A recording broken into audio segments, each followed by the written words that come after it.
Ooh, $3 million a year against a world champion. Who wins? Well, a couple of nights ago, guys, I thought, just like everybody else, FPX would have stomped Cloud9 and won in like 15 minutes. But PERKZ had other ideas. He played the near-perfect game into one of the scariest team compositions imaginable and ended up stomping Doinby and the former world champs. So how did he do it? Well, the Jizz is about to walk you through the tips and tricks PERKZ uses in this game that you can easily go about using in your games as well. And another shout out to my dad's credit card because we will be watching PERKZ's pro view perspective. So make sure you like the video for the credit card and let's get into it. Now, the first little trick PERKZ uses in this laning phase is that he auto-attacks these melee minions a couple of times, which ensures the push. This means that for the melee rumble, it's very hard to play the lane just because you're not going to hit level 2 first, and therefore PERKZ has all the control he needs. And you'll notice as well, guys, how PERKZ's positioning in this mid lane is kind of neutral. Most of the time, he's going to be standing in the middle. Now, this would normally be kind of bad, but because he has the enemy raptors warded, he knows that getting ganked by J4 is very unlikely, especially from the north side of the map because Jarvan won't have his red buff. Now, one really nice trick PERKZ uses here is that he's going to deny this minion from Doinby by standing in front of it. This is absolutely fine into champions like Rumble or Zed. Any champion who is going to try to last hit from range, standing in front of the minion and copying a little bit of damage is totally worth it because you're denying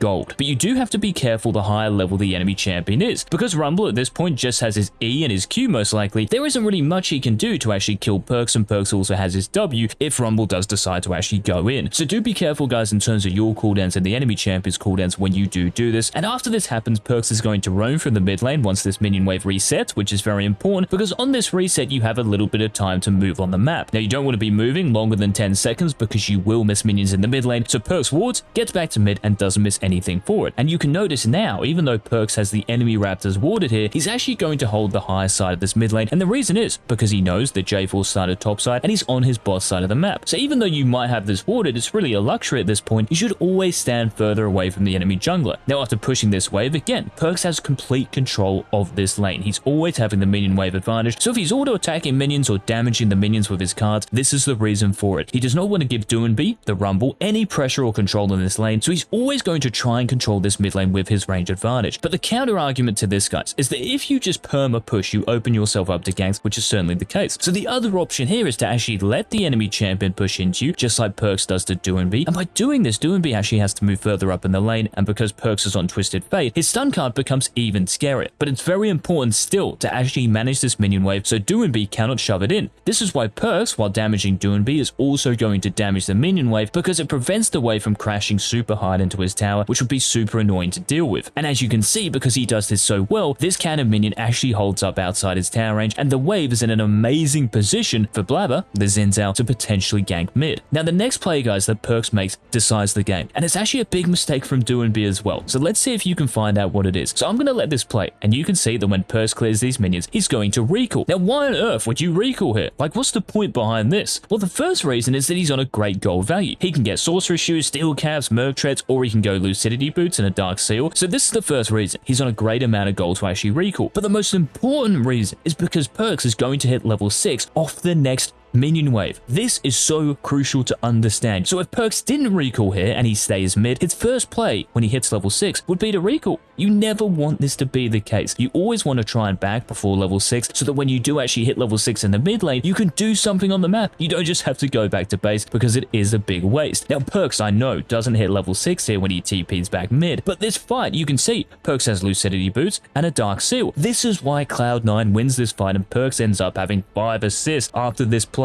Now, in terms of the actual play itself, it's very important to understand what PERKZ does. So as he gets to this fight, he has his stun card ready. But it's very important, guys, to prioritize enemy targets. So in this situation, because his teammates are focusing the J4 and not the Rumble, not the Rel, J4 is the most important target for PERKZ to stun. This enables them to pick up the J4. As you can see, Tian like cannot even do anything here, so that's one free kill. But during these fights, guys, as well, it's so important to keep track of cooldowns. I know it's a lot to take in, but this is why these guys are the best. So Rumble doesn't have any ability, right, because he is overheating. So it's just auto attacks. So PERKZ is going to run back, but all of a sudden, Doinby runs in the other direction to create space, but PERKZ obviously doesn't want Doinby to get outside of his auto attack range, so he runs back with him. Now, Doinby turns around and uses his Q, and all of a sudden, the enemy Graves appears, and this is where it gets really red hot. So you might be like, here, why on earth does PERKZ not stun the Rumble? It looks so obvious, right? Like it's a free kill, but that's it, guys. It's a free kill. Doinby's Rumble is 100% dead to the Xin Zhao here. Focus someone else. You don't need to go go on the already dead target, because at that point you're really just wasting cooldowns. So PERKZ is going to stun the most important champion out of GameLeap and LoL. This is obviously GameLeap because he does the most damage and he's a high priority target. So he stuns GameLeap, so GameLeap cannot damage his Xin Zhao, and after this they end up killing GameLeap and LoL just because of how well PERKZ played this and how well he timed his first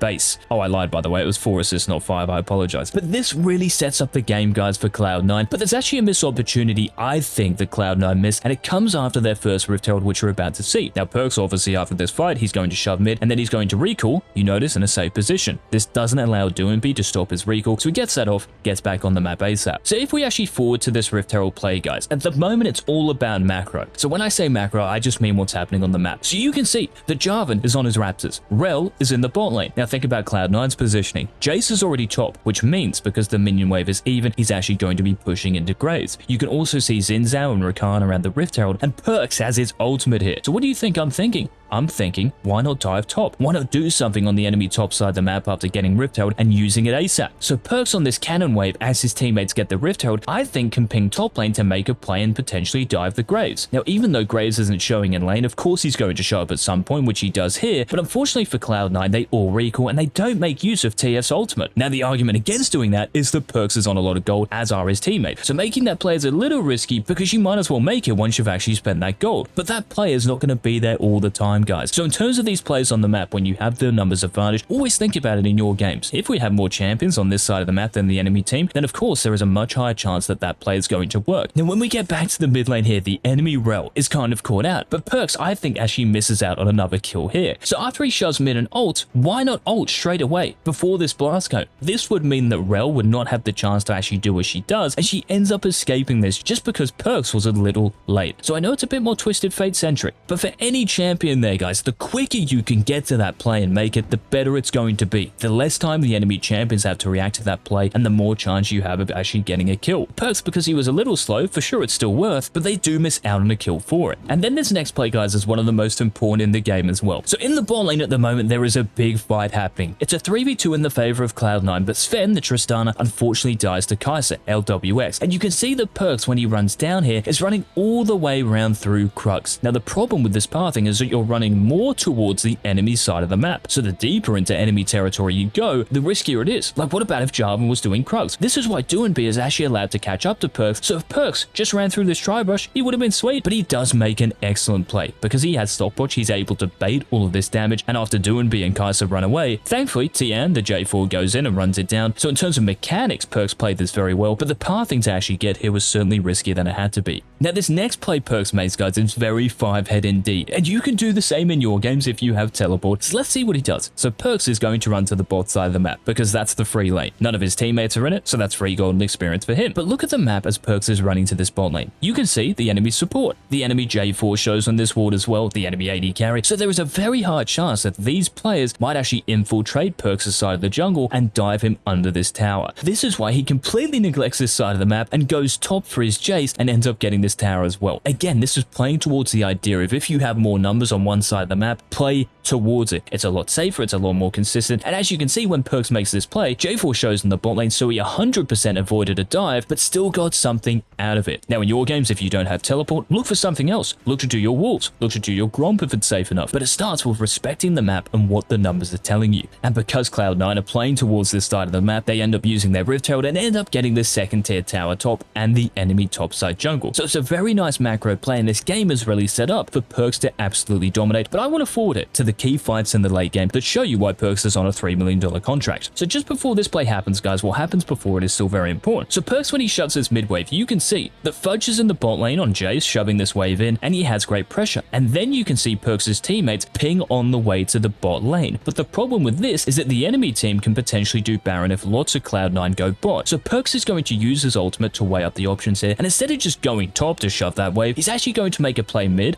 Why? Because he has 3 teammates mid, that numbers game again. This makes it a 4v2 when he goes in, and even though it's a little risky, thankfully because he has rapid fire cannon, he can actually make this play. Now after stunning the Kai'Sa, you have to run out because J4 might go in, but he still does. This J4 knocks PERKZ up, but PERKZ shows amazing patience here and understands the enemy damage output. So when he gets hit by this Rumble ultimate, it looks scary. Some people might even flash it, but he's actually going to hold onto his flash, and all of a sudden, Kai'Sa jumps in. This is when he uses his exhaust, and even though he misses his ever Everfrost here, look at how composed he is, holding his flash right until the last second when Rel goes in, and he ends up flashing away, baiting the Rel so his teammates get the kill. And again, it just starts, guys, with understanding your own cooldowns, so PERKZ having Everfrost and Exhaust to bait cooldowns onto himself, and what the enemy team has as well. Now in this next clip, TN decides to run it down for whatever reason, very interesting play, and Cloud9 are able to pick up the Infernal Dragon, and then they're going to pressure this Baron here, and this is really the game-ending fight. And we're going to see again what PERKZ does. Now you can see, because he's playing Twisted Fate, he doesn't need to be on the Baron here damaging it. They already have Jace, Tristana, and Xin Zhao very strong, so what he's going to do is zone the enemy champions off the actual Baron area, because sometimes, guys, it's not just about zoning them off the actual Baron pit. The further you can zone them off the Baron, the better it's going to be, because you buy your team more time. So PERKZ is going to stun Naguri, and even though he mistimes his Everfrost just slightly, he puts his teammates in a great position because he's denying one of those strong enemy champions any damage at all. Then after using his ultimate, again he's looking for the primary target, and this being Kai'Sa. He ults to the right of her so she can't escape this way, and it almost forces Kai'Sa to go towards the rest of PERKZ's team. They end up picking up this kill, and just because Cloud9 is ahead at this point, doing BTN, they cannot do anything, and they end up getting a clean ace. This secures the game, and it just shows you guys that PERKZ still has it. But hopefully this video gave you an insight onto how these guys are so good and why their teams are so good as well. If you did enjoy it, please leave a like down below. Remember to hit that subscribe button so you do not miss any of our future daily uploads, and also remember to check out the GameLeap website on your way out for the best exclusive challenge tier content on the web. We upload up to 20 videos a week for our subscribers, so make sure you sign up. Links in the description and comment section, and until tomorrow's daily upload, this has been the